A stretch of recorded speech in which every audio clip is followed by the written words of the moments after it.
ठीक है जी।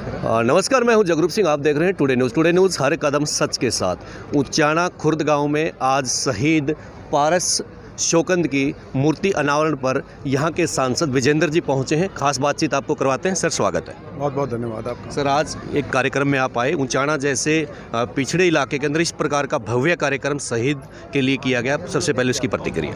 नहीं, एक बहुत अच्छी शुरुआत है ये, और मैं उम्मीद रखता हूँ कि इस प्रकार का आयोजन शहीदों की याद में ये एक यदि वार्षिक रूप से किया जा सके तो और भी बेहतर है, क्योंकि किसी भी समाज के लिए बहुत ज़रूरी है कि वो अपने शहीदों को ना सिर्फ सम्मान दें बल्कि उनकी याद को भी हमेशा ताज़ा रख सकें, जिससे जो युवा पीढ़ी है वो प्रोत्साहित हो सके और अपना योगदान देश और समाज के लिए दे सके। सांसद जी, आपको नहीं लगता कि हमारे क्षेत्र में उचाना जैसे पिछड़े इलाके के अंदर इस प्रकार की कोई सैनिक अकेडमी हो जहाँ पर नई प्योत तैयार हो जो देश के लिए सेवा कर सके? नहीं, बिल्कुल ये तो है ही कि ख़ास तौर पे जिस प्रकार से अब चलन है, मैं अपने क्षेत्र में भी घूमता हूँ, हरियाणा में और जगह भी देखता हूँ, एक बड़ा युवाओं में आज के दिन एक जोश है, और आप उनको शाम को आप कभी भी निकल जाएं सड़कों पे आप उन्हें दौड़ते हुए व्यायाम करते हुए देख सकते हैं, और वो बड़ी स्वाभाविक सी चीज़ है। वो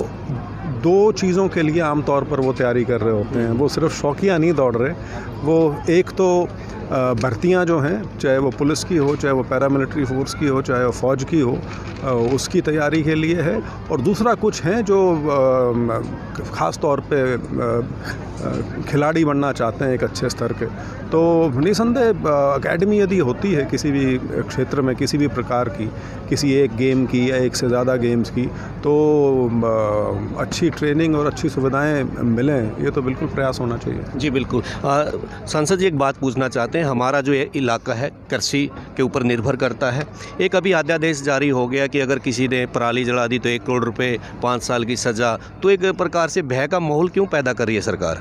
नहीं, देखिए, ये सरकार सिर्फ इसमें सरकार का काम नहीं है, इसमें एनजीटी की और सुप्रीम कोर्ट की निगरानी भी अब है, क्योंकि प्रदूषण जो है, ख़ास तौर पे ये जो अक्टूबर-नवंबर का जो महीना है, करीब 1.5 महीना, ये एक बड़ी भयावह स्थिति इख्तियार कर चुका है। मेरे को अभी भी ध्यान है, अभी तो शुरुआत नहीं हुई है, पिछले साल जब मैं उचाने का ही मेरा एक प्रोग्राम था, तो नया फ्लाईओवर जो बना है जींद के पास, जब मैं उस फ्लाईओवर के ऊपर था, मुझे जींद शहर का एक घर तक नहीं दिख रहा था।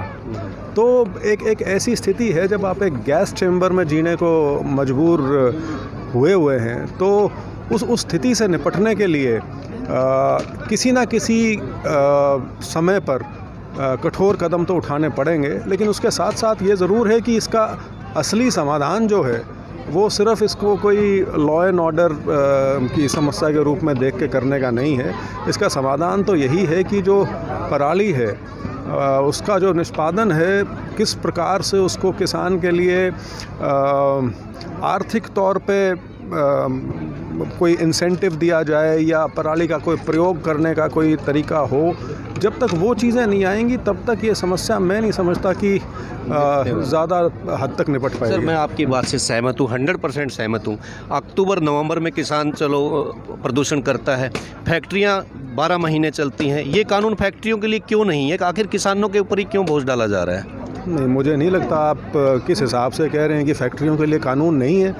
पोल्यूशन अगर कोई भी इंडस्ट्रियल इकाई है, अगर वो करती है, चाहे वो वायु का प्रदूषण हो, चाहे वो पानी का हो, उनके ऊपर बहुत कड़ी कार्रवाई होती है। और ये एनजीटी की देख रेख में जो पूरा ये जो यमुना वाली जो बेल्ट है, इसके ऊपर जितनी भी इंडस्ट्री हैं उनके ऊपर बहुत सख्ती की जा रही है। एक अंतिम सवाल पूछना चाहूँगा। कृषि अध्यादेश किसानों के लिए फ़ायदेमंद हैं, ये आपकी सेंट्रल गवर्नमेंट की सरकार कहती है, राज्य सरकार कहती है, तो आम आदमी को समझाने में नाकाम क्यों हो पा रही है?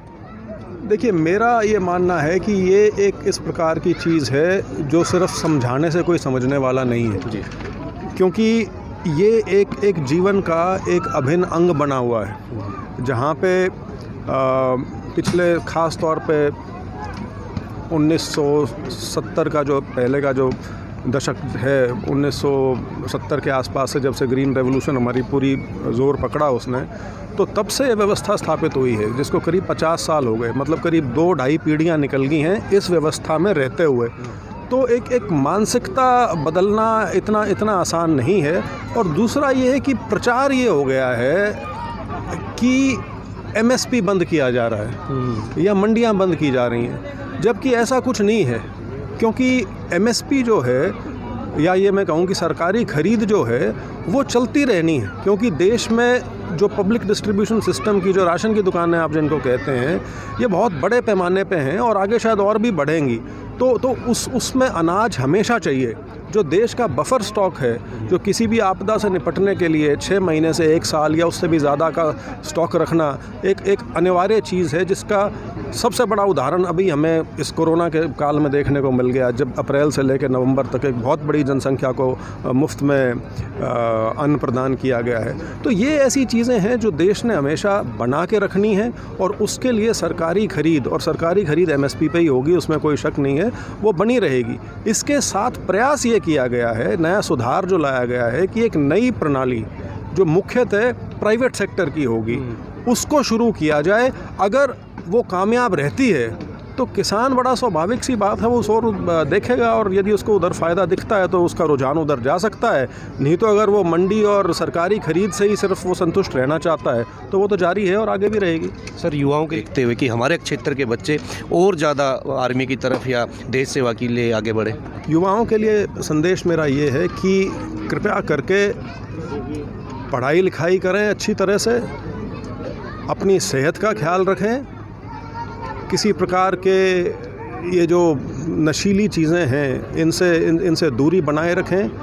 जितना ज़्यादा हो सके पढ़ाई लिखाई के अलावा जो खेल कूद है उसकी ओर अपना ध्यान रखें, और हमेशा अपनी जो सोच है वो थोड़ी बड़ी रखें। कभी ये ना सोचें कि मैं 10वीं कर ली या 12वीं कर ली, उसके बाद कोई छोटी मोटी नौकरी करके और मैं अपना जीवन यापन कर लूँ। ठीक है, सब अफसर नहीं बन सकते, सबको बड़ी उपलब्धियां हासिल नहीं हो सकती, लेकिन आदमी का प्रयास हमेशा कुछ बेहतर करने का रहना चाहिए, ताकि जो उसे परिवार से मिला है वो अपने समय में परिवार को उस बेहतर स्थिति में ले जा सके। ऐसा सबका प्रयास यदि रहेगा तो परिवार के लिए, गांव के लिए, समाज के लिए, सबके लिए बेहतर होगा। Thank you sir. तो ये थे सांसद विजेंद्र जी, जिन्होंने युवाओं को भी संदेश दिया है कि आप आत्मनिर्भर बनने के लिए नौकरी के अलावा अपनी खेती बाड़ी कर सकते हैं, खुद का निजी व्यापार भी कर सकते हैं। टुडे न्यूज़ के लिए जगरूप सिंह की रिपोर्ट।